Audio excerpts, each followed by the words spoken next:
Welcome back, once again adventurers, to Let's Play ChäoS. In the last episode, Barn had done some more digging and was apparently on the lead of the numerous gigalomaniacs in the heart of Shibuya, namely Ayase Kishimoto, Kozawa Orihara, and Sena Aoi. But on a different track of investigation, it turns out that the new owners of the randomly popular Gero Froggy merchandise are none other than the Nozomi Group themselves, having bought the original manufacturer way back when. And they're also being supported by none other than a religious group calling themselves the Church of Divine Light, which just so happened to manage the Arcart Medical Center where Ayase was being kept as a psychiatric patient, quote unquote. In reality, she was a test subject for Nozomi's Noah 2 experiments. But shortly afterwards, they turned Arcart Medical into a place known as Heavenly Hostel, which was a place for relatives of people belonging to the Church of Divine Light, namely one Issei Hatano and his daughter Sena. Of course, I believe that both of them are now no longer in operation, although the building itself is probably still being kept tabs on by both Nozomi and the Church of Divine Light. In addition, the Meiwa Party themselves, the reigning political party right now in the heart of ChäoS Head, are also in on the conspiracy with Nozomi and the Church of Divine Light. So all in all, Ban, Mimosa, and Yua aren't just taking on one major conglomerate, they are taking on three organizations all at once. The Nozomi Group, the Meiwa Party, and the Church of Divine Light, all working together, which doesn't really bode well for Ban.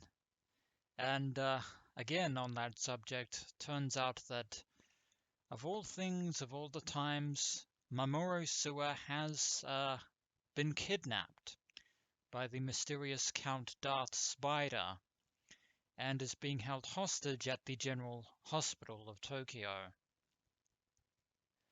But on a completely different note, Takumi Nishijo has now found himself at one of his habitual hotspots, his mind still coming to terms with the terrifying revelations abruptly thrown upon him by none other than Rimi Sakihata herself.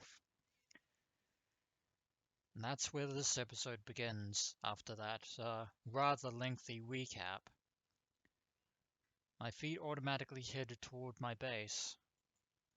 They were heavy enough to make me think that lead had been embedded in my heels. Not just my legs, my whole body was heavy. Not every day that you're told by a complete stranger who claims to be a friend that you yourself are a nothing more than an existential delusion of, well, yourself.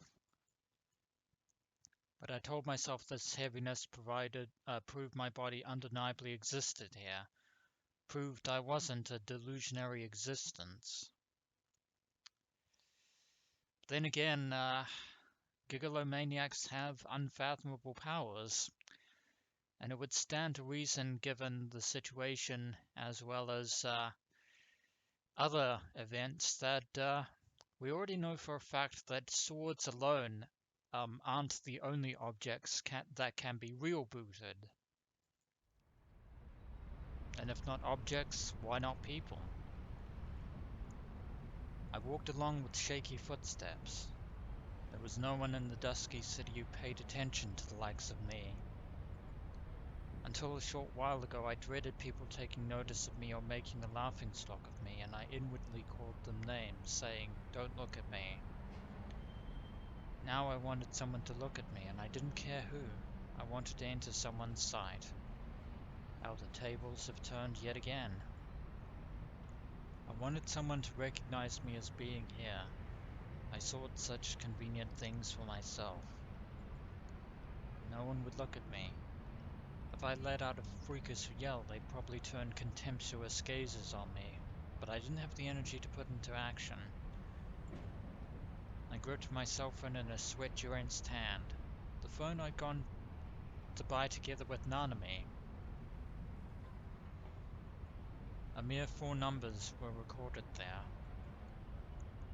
Rimi's cell, Nanami's cell, Mizumi-kun's cell, and my parents' home number, which we probably should have phoned, because those of you just tuning in, one of the major plot twists is that Takumi's parents aren't living in the street that he remembers from his childhood. In fact, for all intents and purposes, they've never lived in that street. Using only these 4 numbers, I tried desperately to think of a way to prove that I wasn't an imposter. あなたは妄想の存在なんだよ。 There's Rimi's words yet again.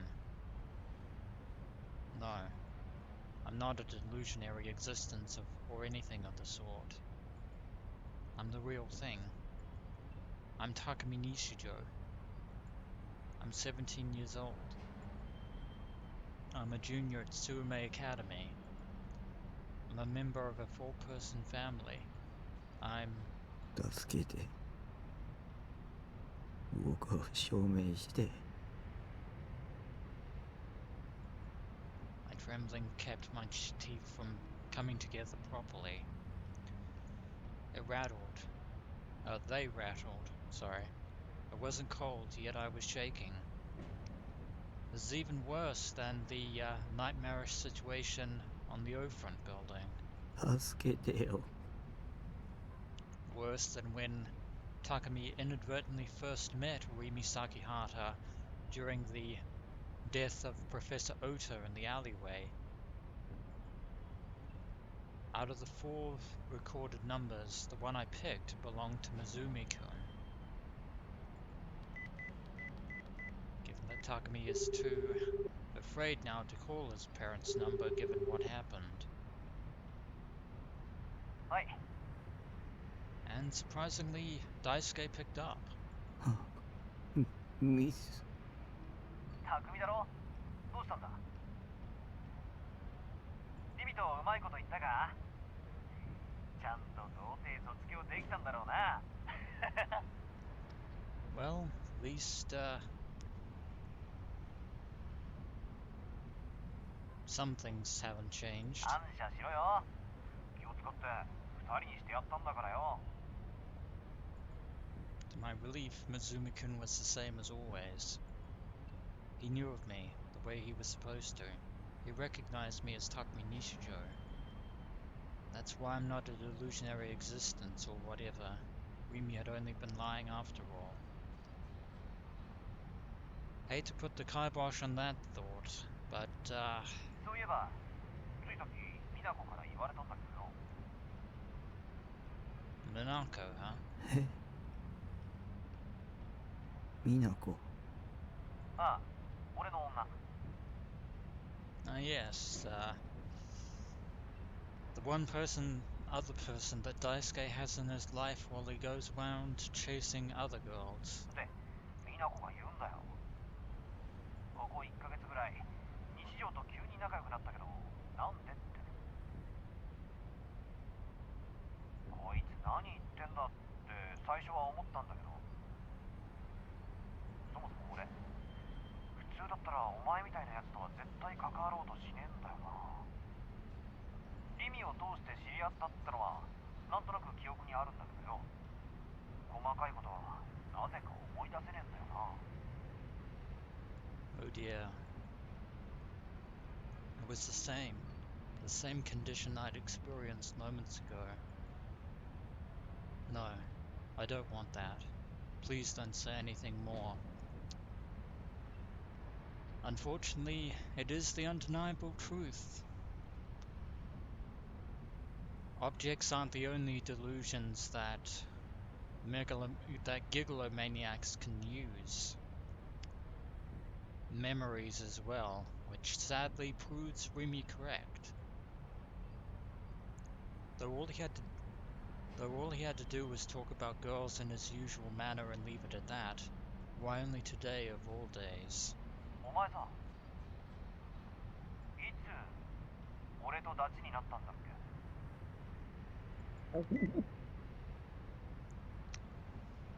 And there it is, once again, ladies and gentlemen, the penny drops. Daisuke is going through the same thing that Takumi went through with Rimi in the previous instance. Which is the fact that, while they were ostensibly friends, the details of said friendship are incredibly murky. And in fact, more besides. I became frightened. I cut the line in a hurry. Rimi had said that Takumi's existence had begun a year ago and that they'd only really become friends half a month ago.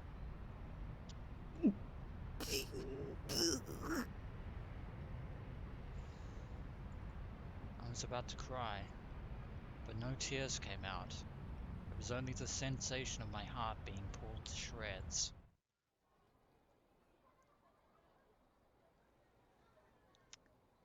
Next, I tried calling my parents' house.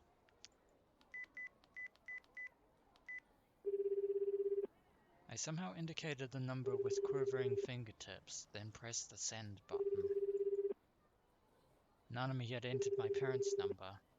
It wasn't a number I'd recorded out of my own convictions, so there was no mistaking it. It had to connect. My dad come home by this time of day, or would my mother pick up? Would Nanami be there? So many questions. What should I say if it went through? Would I ask them if I were their son? I might think I was being an idiot. It was actually a pretty stupid question. But so many things are currently out of place at the moment. What if they said no? Or what if they told me, right now our son Takumi is having dinner with his sister Nanami in the living room? What if the phone call I'd made to verify that I was the real thing ended up verifying the fact that I was an imposter? Well, it's too little too late for that. What if they asked me, who are you? One negative thought arose after the other, terrifying me. We already hit a brick wall with Daisuke Misumi. I didn't want to know the result. I was helplessly scared. Yet we have no choice but to find out. I was going out of my mind.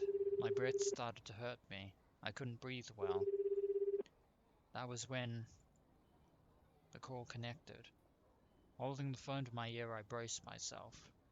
あなたがおかけになった電話番号は現在使われておりません。番号をご確認の上、もう一度おかけ直しください。 Of course, it's out of service.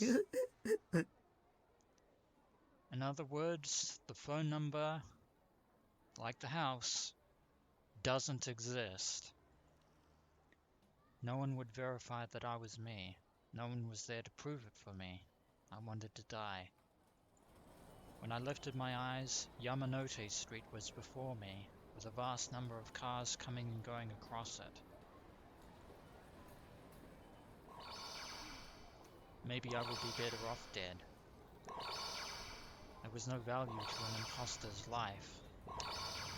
And once again we have the branching choice of what are actually known as delusion triggers. I know it's taken me quite a long time to use their proper appellation in this LP, but there it is. We have the choice of positive, negative delusion, or reality, which is to say no delusion at all. Of course, Rimi warned that using delusions would actually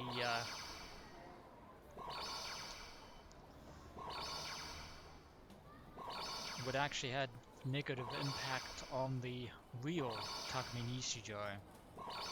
Rimi Sakihata isn't here right now, and Takumi's sanity is pretty much at the end of his rope. Or its rope, I should say. Positive or negative? Kind of balancing between the two. Well, I think Rimi chipped us out of a positive delusion last time, so positive it is. Even if a monster stayed in this world, he'd only be persecuted. I had neither hopes nor dreams. I found my own existence unsightly. I wanted to be put at ease.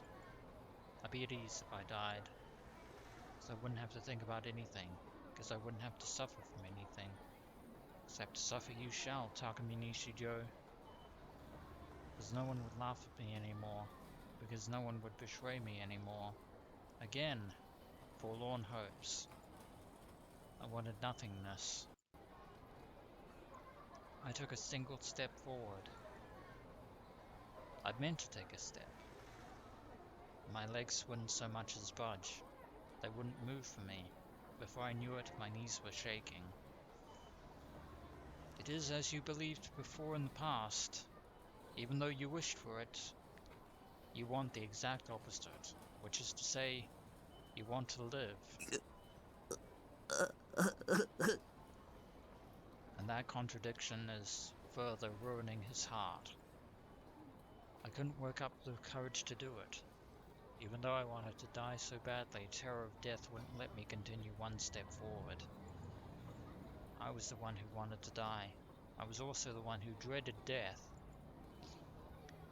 I became confounded. I lost the ability to grasp my own emotions. Did I want to die? To live? Which was it? I gritted my teeth. I closed my eyes. I mentally chanted I want to die. But my legs still wouldn't move. The cars passing by with astonishing speeds. A vision of getting run over and killed by one of those lethal steel weapons rose at the back of my head, and I shrank back.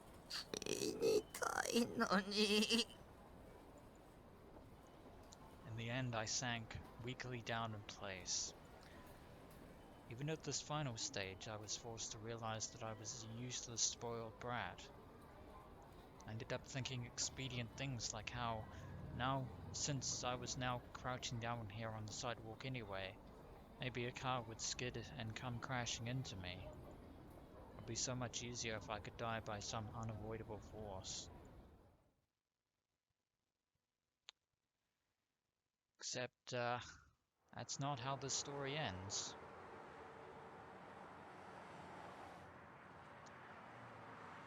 And meanwhile, we are now joining none other than Rimi Sakihata herself at another location elsewhere in the streets of Shibuya. And that is where this episode of Let's Play ChäoS Head is going to end at this point in time. And when we return, adventurers, we shall see Rimi Sakihata's thoughts on what has transpired in this situation.